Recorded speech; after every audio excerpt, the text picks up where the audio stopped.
রাসূলুল্লাহ জান্নাতি পোশাক কে সর্বপ্রথম পাবে, কে পরবে? নবী বলেন, আয়েশা রে, জান্নাতি পোশাক সর্বপ্রথম আমি রাসূলুল্লাহ পাবো, কিন্তু আমি নবী সর্বপ্রথম পরব না। সর্বপ্রথম ইব্রাহিম খলিলুল্লাহকে জান্নাতি পোশাক পরানো হবে। কেন জানুনি?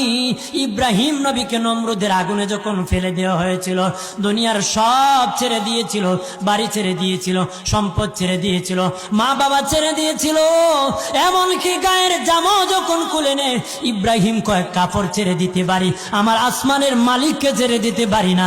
ওই দিন আল্লাহ ইব্রাহিমের সাথে অঙ্গীকার করেছিল, ইব্রাহিম আজকে তোমাকে সকলের সামনে উলঙ্গ করে লজ্জায় ফেলে দিয়েছি ইব্রাহিম, তারপরে তুমি আমাকে ছাড়ো নাই। আমি কিয়ামতের দিন সকলের সামনে মুসলমান, বেঈমান, কাফের, নাস্তিক যারা তোমাকে উলঙ্গ করেছিল, তাদের সামনে আমি আল্লাহ আনুষ্ঠানিকভাবে তোমাকে কাপড় পরায়া দিব।